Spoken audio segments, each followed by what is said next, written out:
ओम शांति।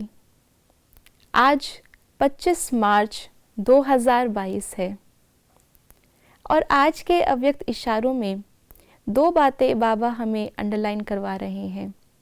उपराम रहना अर्थात साक्षी, और साक्षी बनने के लिए साथी। तो साक्षी और साथी, इन दोनों का बहुत गहरा संबंध है हमारी अवस्था से, हमारे कार्य से, हमारी सेवा से भी, और स्थिति से तो है ही। तो आइए जानते हैं इस विषय पर आज के बाबा के अव्यक्त इशारे। अभी अभी शरीर का आधार लिया, अभी अभी न्यारे हो गए। साक्षी बनकर हर कर्म करो और साथी को सदा साथ रखो, तो बंधन मुक्त अवस्था बहुत जल्दी बन सकती है।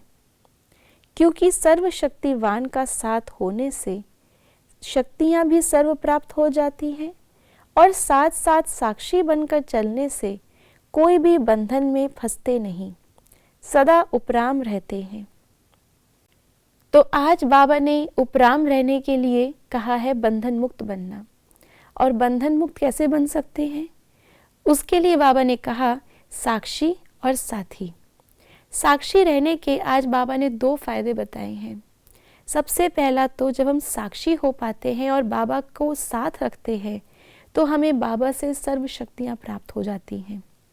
जाहिर सी बात है, जब हम कोई भी कार्य अधूरी शक्ति से करेंगे वो कार्य जल्दी पूरा नहीं होगा, उसमें समय भी लगेगा, उसमें परिस्थितियाँ भी आएंगी जिससे हम प्रभावित होते रहेंगे, तो उपराम रहना मुश्किल हो जाता है। लेकिन जब हम सर्व शक्तियों को एक साथ समय पर और एक ही कार्य में लगाते हैं तो वो कार्य जल्दी पूरा होता है, हम उससे जल्दी फारिग हो जाते हैं, अर्थात जल्दी साक्षी बन पाते हैं, और उस परिस्थिति में, उस कार्य में आने वाले विघ्नों से भी हम साक्षी रह पाते हैं, तो हमारी उपराम अवस्था रह पाती है। और दूसरा साक्षी रहने का आज बाबा ने बताया है कि न केवल हम सर्व शक्तियों की प्राप्ति कर पाते हैं और बंधन मुक्त हो पाते हैं, लेकिन निरंतर योगी रह सकते हैं। हर परिस्थिति को देखते हुए बाबा के साथ उड़ता पंछी बन सकते हैं। जितना जितना हम साथी बनते हैं बाबा का, उतना ही उतना हमारे अंदर बाबा के संस्कार, बाबा की स्थिति में समानता, बाबा जिस तरह से सेवा को देखते हैं, हर आत्मा को देखते हैं, वो सारे भाव हमारे अंदर इमर्ज होते हैं।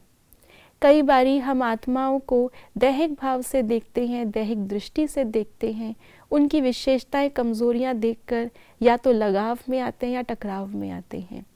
लेकिन साथी बनने से हम भी उन आत्माओं को उनके अनादि स्वरूप में देख पाते हैं, और जैसे बाबा के अंदर हर आत्मा के प्रति कल्याण का भाव इमर्ज होता है, इसलिए बाबा उनकी सेवा करते हुए भी आत्मिक दृष्टि रखने के कारण उनके बंधन में नहीं फंसते।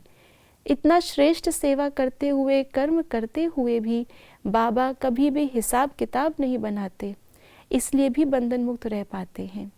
तो हम भी साक्षी और साथी बनने से बहुत सहज बंधन मुक्त और उपराम रह सकते हैं।